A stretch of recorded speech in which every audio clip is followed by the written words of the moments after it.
Hello दोस्तों, अद्भुत कहानी सागर में आपका स्वागत है। आज की हमारी कहानी है बंदिश। मुझे ना सुनना पसंद नहीं है, ये बात तुम अच्छी तरह से जानती हो। फिर भी हर बार मेरी बात तुम काट देती हो। अरे क्या ज़रूरत है हर 6 महीने में मायके जाने की? तुम्हारे बिना क्या वहाँ खाना नहीं बनेगा? अपनी माँ से मिलने के चक्कर में तुम मेरी माँ को तकलीफ़ दे रही हो। कभी सोचा है तुम्हारे जाने के बाद मेरी माँ को घर का सारा काम करना पड़ता है? राजेश अपनी पत्नी लता से कहता है। लता बोली, आप तो ऐसे कह रहे हैं जैसे मैं महीनों के लिए जाती हूँ। क्या साल का 8 दिन भी मेरी माँ का मुझ पर अधिकार नहीं है? और मम्मी जी को क्या काम करना पड़ता है? काम वाली आकर खाना बना जाती है, कपड़े धो जाती है और घर का सारा काम तो वो कर देती है।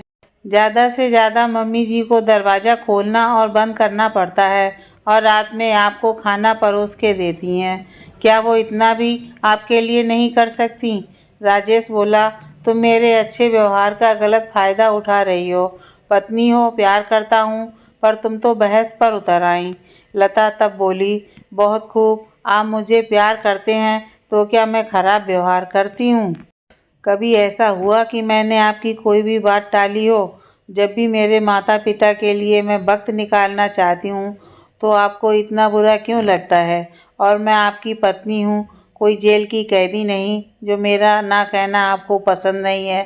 तभी उधर से लता की सास पूनम जी आईं और बोली, बहू, क्या तुम्हारी माँ ने ये नहीं बताई थी कि शादी के बाद लड़की का घर परिवार ससुराल होता है? तुम्हारा सारा वक्त ससुराल के प्रति तुम्हारी जिम्मेदारी क्या इन सब चीज़ों के बारे में नहीं बताई? कई बार तुम्हें समझा चुकी हूँ। अब कितनी छोटी छोटी बातों पर मैं तुम्हें टोकती रहूँ?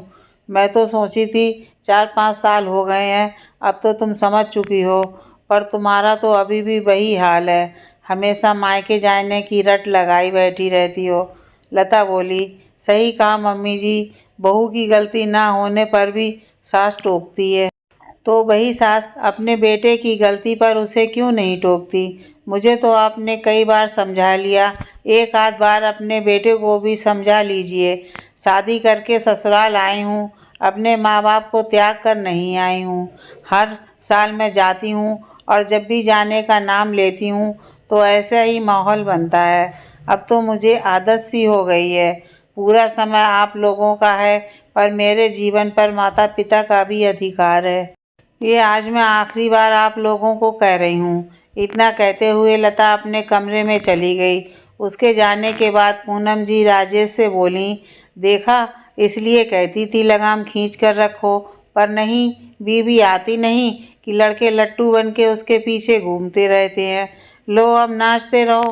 राजेश बोला, माँ, आप भी हद करती हैं। आपकी वजह से मैं उसके सामने बुरा बन जाता हूँ और आप मुझे ऐसी बातें सुना रही हैं। देखा जाए तो क्या गलत कह गई? उसके जाने के बाद आपको काम क्या रहता है, फिर भी आप मुझसे बुलवाती हैं और मैं नासमझ जो उसे हर बार टोकता हूँ। इतना कहकर राजेश भी ऑफिस चला गया। सबकी नाराज़गी को सहकर भी लता अपने माता पिता को मिलने के लिए चली गई। वो जानती थी कि उसके आने के बाद भी पूनम जी कोई न कोई बगैर ज़रूर करेंगी, पर वो इन सब बातों को दरकिनार करके 4 दिन अपने माता पिता के साथ गुजारी और वापस सुबह के 11 बजे अपने घर लौटी। राजेश दफ्तर जा चुके थे। घर की हालत बहुत ख़राब थी। काम वाली के साथ मिलकर लता ने घर की साफ सफाई करना शुरू किया। काम वाली बोली, भाभी जी, आपके नहीं रहने से घर की हालत बहुत ख़राब हो जाती है। बड़ी मालकिन तो खाना भी मुझसे ही लगवाती थी। लता हंसकर कहती है कि कोई बात नहीं, उनकी उम्र हो गई है अब आराम करने की। मेरे रहते वो काम करें ये भी तो अच्छा नहीं लगता। तभी पूनम जी आईं और बोली, तुम्हारे बिना भी ये घर अच्छी तरह से चल सकता था, फिर क्यों लौट कर आ गई? लता मुस्कुराकर बोली, मम्मी जी, पूरे साल तो आपकी, आपके बेटे की और अपने इस सुंदर घर की सेवा में लगी रहती हूँ। 4 दिन तो अपनी मर्जी से जी ही सकती हूँ। और जहाँ तक मेरे वापस लौटने की बात है, तो एक बार अपने बेटे से ही पूछ लीजिए कि मेरा आना उन्हें पसंद है कि नहीं। जेल की कैदी तो हूँ नहीं कि आप सबकी मर्जी से अंदर और बाहर रहूँगी। मुस्कुराती हुई लता उनकी बातों पर ध्यान नहीं दे रही थी और अपना काम कर रही थी। जब पूनम जी ने देखा कि उनकी बातों का बहू पर कोई असर नहीं हो रहा तो वहाँ से चुपचाप चली गईं और लता मुस्कुराने लगी। शाम को जब राजेश लौट कर आए तो लता को देखकर खुश हो गए और बोले, कब आई? तुम्हारे बिना ये घर सूना सूना लग रहा था। लता मुस्कुराकर बोली, मेरे बिना या मेरे काम के बिना? राजेश बोला, तुम पुरानी बातों को लेकर क्यों बैठी रहती हो? मैं समझता हूँ, पर क्या करूँ? माँ अपनी परेशानियों को इतना मुझे बताती हैं कि ना चाहते हुए भी मुझे तुम्हें कुछ न कुछ कहना ही पड़ता है। लता बोली, माँ की परेशानियों को समझना बेटे की जिम्मेदारी है, तो पत्नी की परेशानियों को भी समझना उसका फर्ज है। माँ के प्रति अपना फर्ज निभाने में आप सभी बेटे पत्नी को क्यों भूल जाते हैं?